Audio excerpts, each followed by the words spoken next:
ಉತ್ಸವ ಬಂದಿತು ಬನ್ನಿರಿ, ತಿರಂಗ ಬಾವುಟ ಹಾರಿಸಿರಿ, ಗುಲಾಮಗಿರಿತನ ವಿಮುಕ್ತಿ ಹೊಂದಿದ ಸುವರ್ಣ ದಿನವಿದು ಸ್ಮರಿಸಿರಿ. ಎಲ್ಲರಿಗೂ ಶುಭೋದಯ ಹಾಗೂ ಸ್ವಾತಂತ್ರ್ಯೋತ್ಸವದ ಶುಭಾಶಯಗಳು. ನನ್ನ ಹೆಸರು ಅನ್ಸಿಕಾ. ನಾನು 9ನೇ ತರಗತಿಯಲ್ಲಿ ಓದುತ್ತಿದ್ದೇನೆ. ವೇದಿಕೆ ಮೇಲೆ ಉಪಸ್ಥಿತರಿರುವ ಅತಿಥಿ ಮಹೋದಯರೇ, ಪೂಜ್ಯ ಗುರುಗಳೇ ಹಾಗೂ ನನ್ನ ಪ್ರೀತಿಯ ಸಹಪಾಠಿಗಳೇ, ಎಲ್ಲರಿಗೂ ಶುಭೋದಯ. ಇಂದು ನಮ್ಮ ಶಾಲೆಯಲ್ಲಿ ಕೇಸರಿ, ಬಿಳಿ, ಹಸಿರು ಬಣ್ಣದ ಬಾವುಟಗಳನ್ನು ಹಿಡಿದು ಮುದ್ದಾಗಿ ಸಜ್ಜಾಗಿ ತಿರಂಗ ಹಾರಿಸ್ತಾ ಇದ್ದೀವಿ. ಆಗಸ್ಟ್ 15 ಬಂದಾಗಲೆಲ್ಲ ನಮಗೆ ಸಂತೋಷವಾಗುತ್ತೆ. ಯಾಕಂದ್ರೆ ನಮ್ಮ ಭಾರತ ಮಾತೆ ಹುಟ್ಟಿದ ದಿನವನ್ನು ಹಬ್ಬದಂತೆ ಆಚರಿಸುವ ಸಂಭ್ರಮ.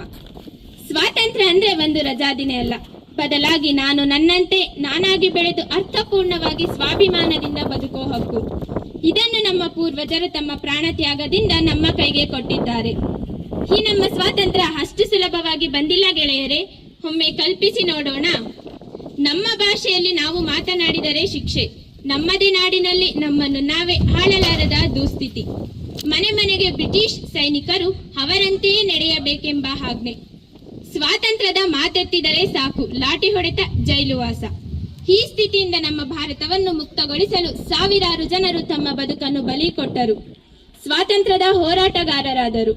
ಗಾಂಧೀಜಿಯ ಸತ್ಯ ಮತ್ತು ಅಹಿಂಸೆಯ ಆಯುಧ ಸುಭಾಷ್ ಚಂದ್ರರ ನೀವು ರಕ್ತ ಕೊಡಿ ನಾವು ನಿಮಗೆ ಸ್ವಾತಂತ್ರ್ಯ ಕೊಡ್ತೀವಿ ಎಂಬ ದೃಢ ಹೇಳಿಕೆ, ಭಗತ್ ಸಿಂಗರ ಇನ್ಕಲಾಬ್ ಜಿಂದಾಬಾದ್ ಎಂಬ ಧೈರ್ಯ ಹಾಗೂ ಭಾರತದ ಸ್ವಾತಂತ್ರ್ಯ ಸಂಗ್ರಾಮದಲ್ಲಿ ಪ್ರಮುಖ ಪಾತ್ರ ವಹಿಸಿದ ಲಾಲಾ ಲಜಪತ್ ರಾಯ್, ಬಿಪಿನ್ ಚಂದ್ರಪಾಲ್, ಸುಖದೇವ್ ಥಾಪರ್, ರಾಜಗುರು, ಕಿತ್ತೂರು ರಾಣಿ ಚೆನ್ನಮ್ಮ, ಮಂಗಲ್ ಪಾಂಡೆ ಮತ್ತು ವಿನಾಯಕ ದಾಮೋದರ ಸಾವರ್ಕರ್ ಸೇರಿದ್ದಾರೆ.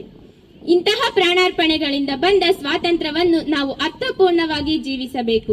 ಇವರೇ ನಮ್ಮ ನಿಜವಾದ ಹೀರೋಗಳು. ನಾವೀಗ ಸ್ವಾತಂತ್ರ್ಯಕ್ಕಾಗಿ ಪ್ರಾಣ ಕೊಡಬೇಕಿಲ್ಲ. ನಮ್ಮ ಕರ್ತವ್ಯಗಳನ್ನು ಶ್ರದ್ಧೆಯಿಂದ ಮಾಡುವುದೇ ದೇಶ ಸೇವೆ. ವಿದ್ಯಾರ್ಥಿಗಳಾದ ನಾವು ಪ್ರತಿದಿನ ಶಾಲೆಗೆ ಬರಬೇಕು, ಸತ್ಯವನ್ನು ಹೇಳಬೇಕು, ಪರಿಸರವನ್ನು ಕಾಪಾಡಬೇಕು, ಮನುಷ್ಯರನ್ನು ಮನುಷ್ಯರೆಂದೇ ಕಾಣಬೇಕು, ದೇಶವನ್ನು ಪ್ರೀತಿಸಬೇಕು. ನಮ್ಮ ಕನಸುಗಳು ದೊಡ್ಡದಾಗಬೇಕು, ಆದರೆ ಕಾಲು ನೆಲದಲ್ಲಿ ಇರಬೇಕು. ಇಂದಿನ ನಾವೇ ನಾಳೆಯ ಭವ್ಯ ಭಾರತದ ಭವಿಷ್ಯವಾಗಲಿದ್ದೇವೆ. ಇದನ್ನು ಸದಾ ನೆನಪಿನಲ್ಲಿಟ್ಟುಕೊಂಡು ಜವಾಬ್ದಾರಿಯಿಂದ ಬೆಳೆಯೋಣ, ಬಾಳೋಣ. ಇವತ್ತಿನ ದಿನ ಬರೀ ಬಾವುಟ ಹಾರಿಸಿದರೆ ಸಾಕಾಗಲ್ಲ. ನಮ್ಮ ಕರ್ತವ್ಯಗಳನ್ನು ನೆನಪಿನಲ್ಲಿಟ್ಟುಕೊಂಡು ದೇಶಕ್ಕಾಗಿ ಕೊಡುಗೆ ನೀಡೋಣ, ದೇಶ ಪ್ರೇಮಿಗಳಾಗೋಣ. ಈ ಕಾರ್ಯಕ್ರಮದಲ್ಲಿ ನಮ್ಮ ಮಾತುಗಳಿಗೂ ಅವಕಾಶ ನೀಡಿದವರಿಗೂ ಮತ್ತು ಶಾಂತಿಯಿಂದ ಆಲಿಸಿದ ತಮ್ಮೆಲ್ಲರಿಗೂ ಹೃತ್ಪೂರ್ವಕ ಧನ್ಯವಾದಗಳು. ಜೈ ಹಿಂದ್, ವಂದೇ ಮಾತರಂ.